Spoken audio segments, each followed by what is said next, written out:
وہ کسی چیز کا مالک و مختار نہیں ہے، نعوذ باللہ. سمجھے جنید بھائی؟ یعنی ان کا کہنا ہے کہ جس کا نام محمد اور علی ہو اس کے ہاتھ میں کوئی پاور نہیں ہے، کچھ نہیں دے سکتا ہے، کچھ نہیں کر سکتا ہے. یہ وہ کہتے ہیں اپنی کتاب میں. حالانکہ اللہ کہتا ہے اِنَّا أَعْطَيْنَاكَ الْكَوْثَرَ، اے محبوب ہم نے آپ کو خیر کثیر عطا فرمایا ہے. بخاری شریف کی حدیث پاک اللہ کے نبی فرماتے ہیں اِنَّا أُوتِيتُ مَفَاتِحَ خَزَائِنَ، کہ بے شک اللہ نے مجھے زمین کے خزانوں کی کنجی عطا فرمائی، چابی عطا فرمائی ہے نبی کے ہاتھ میں. اللہ کے نبی کہہ رہے ہیں کہ بے شک اللہ نے مجھے زمین کے خزانوں کی کنجی عطا فرما دی ہے. تم کہتے ہو کہ نبی جس کا نام ہے وہ کسی چیز کا مالک و مختار نہیں ہے، اس کے ہاتھ میں پاور نہیں ہے، وہ کسی کو کچھ دے نہیں سکتا ہے. مگر نبی کہہ رہے ہیں کہ اللہ نے میرے ہاتھ میں پورے دنیا کے خزانوں کی کنجی عطا فرما دی ہے. بتاؤ نبی کی مانے کہ ملا کی مانے؟ تو تمہیں کہنا پڑے گا کسی ملا کی نہیں بلکہ رسول اللہ کی. جس کی مانا جائے منار اللہ، رسول اللہ ہے کہ نہیں؟ رسول اللہ، اللہ کے رسول، ان کی بات مانی جائے گی. برحق نبی وہی کہتے ہیں جو اللہ کہلواتا ہے. نبی کی ہر بات وحی خدا ہوا کرتی ہے. نبی اپنی مرضی سے اپنی طرف سے کچھ نہیں بولتا، نبی وہ بولتے ہیں جو رب کائنات بولتا. اگر نبی کے ہاتھ میں کچھ نہیں ہوتا جنید بھائی، حضرت ربیہ رضی اللہ تعالیٰ عنہ صحابی رسول ہیں، نبی کی بارگاہ میں نبی کی خدمت میں ہر وقت وضو کا پانی پیش کیا کرتے تھے، دیا کرتے تھے.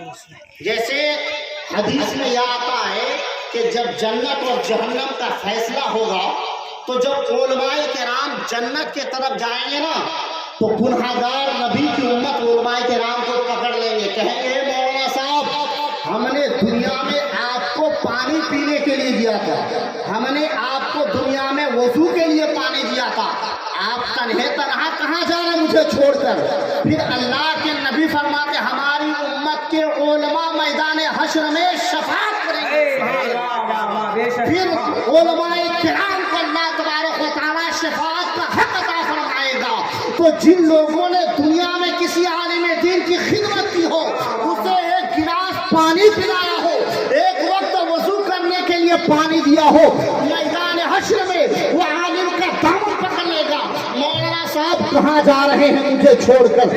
عالم صاحب کہیں گے کیا بات ہے؟ وہ کہے گا عالم صاحب آپ ہمارے گاؤں میں رہتے تھے، آپ دنیا میں رہتے تھے، ہم نے آپ کو ایک گلاس پانی دیا تھا، ہم نے آپ کو وضو کے لیے پانی دیا تھا، اس کا بدلہ چاہیے. عالم صاحب کہیں گے چلو ہمارے ساتھ تم بھی جنت چلے. علماء کرام تک کا مقام آ جائے گا. سبحان اللہ. یہ میں نہیں کر رہا ہوں، یہ حدیث کر رہی ہے. کون حدیث؟ تو حضرت ربیہ رضی اللہ تعالیٰ عنہ نبی کی بارگاہ میں ہر وقت وضو کا پانی لایا کرتے تھے. ایک مرتبہ نبی کی رحمت، دریائے رحمت جوش میں آتی ہے. اللہ کے نبی فرماتے سل یا ربیہ، اے ربیہ مانگ، تو کیا مانگنا چاہتا ہے؟ اللہ اللہ کہیے سبحان اللہ. نبی نے مطلق کہا تھا، اور مطلق کا ایک جو ہے محاورہ ہے المطلق یجری علی اطلاقہ. مطلق اپنے اطلاق پہ جاری ہوتا ہے. مثال کے طور پہ ہم نے آپ کو کہہ دیا کہ یہاں آئیے، اب آپ کا آنا ہے، اب کہاں بیٹھیں گے یہ آپ کی مرضی ہے، یہ آپ کے اوپر ڈیپینڈ کرتا ہے. میں نے آپ کو صرف بلایا، میں نے یہ نہیں کہا کہ یہاں بیٹھیے یا وہاں بیٹھیے، یہ آپ کی مرضی کے اوپر ڈیپینڈ کرتا ہے، یہ آپ کی چوائس ہے، یہ آپ کی مرضی ہے کہ جہاں چاہے وہاں بیٹھ جائے.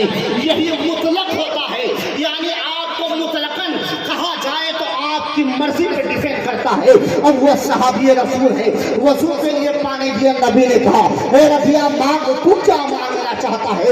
اللہ اللہ. اگر ربیہ چاہتے تو دولت مانگتے دولت مل جاتی، بادشاہت مانگتے بادشاہت مل جاتی، خزانہ مانگتے خزانہ مل جاتا، سونے جواہرات مانگتے سونے جواہرات مل جاتا. حضرت ربیہ بھی جانتے تھے. نبی نے کہہ دیا ہے اے ربیہ مانگ، تو کیا مانگنا چاہتا ہے؟ آج کل کا کلمہ پڑھنے ہوتا تو کہہ دیتا کہ نبی کیا دے سکتا ہے، نبی کیا دے سکتا ہے، مگر وہ صحابی رسول تھے، ان کا ایمان تھا، ان کا اعتقاد تھا، ان کی سوچ تھی، ان کی فکر تھی کہ نبی نے کہہ دیا ہے تو نبی جو چاہے اللہ کر سکتا ہے۔ حضرت ربیعہ نے عرض کیا اے میرے آقا، اے میرے ساقا، یا رسول اللہ، یا حبیب اللہ، مجھے ربیعہ کو دنیا کی مال و دولت کی خواہش نہیں ہے، مجھے سونا جواہرات کی خواہش نہیں ہے، مجھے عیش و عشرت کی زندگی جینا چاہیے۔ یا رسول اللہ، جس طریقے سے دنیا میں آپ کی خدمت کر رہا ہوں، التجا اتنی ہے، دل کی تمنا اتنی ہے، بس اتنی سی خواہش ہے، جس طریقے سے دنیا میں خدمت کر رہا ہوں، جنت میں بھی خدمت کا شرف حاصل ہو جائے، جنت میں بھی خدمت کا موقع حاصل ہو جائے۔ میرے نبی نے کہا ربیعہ جا، میں نے تجھے عطا کیا، اس کے علاوہ اور بھی جو مانگنا چاہتا ہے اللہ کے نبی، تم کہتے ہو کہ نبی مختار کل نہیں ہے، مگر یہاں تو نبی کہہ رہے ہیں ربیعہ میں نے تجھے جنت پہ اپنی خدمت کا موقع دے دیا۔ اگر نبی کسی چیز کا مالک و مختار نہ ہوتے تو نبی کہہ دیتے ربیعہ تو مجھ سے جنت میں خدمت کا موقع مانگ رہا ہے۔ ارے وہ ہمارے ہاتھ میں تھوڑی ہے، وہ اللہ کے ہاتھ میں ہے، اللہ جانے اللہ کسے جنت دے گا نہیں دے گا، مگر نہیں، نبی کے قبضہ و اختیار میں اللہ نے ساری کائنات کی شے رکھ دی ہے۔ نبی چاہے تو جنت عطا کر دے، نبی چاہے تو جہنم کے دروازے، یہ نبی کی عطا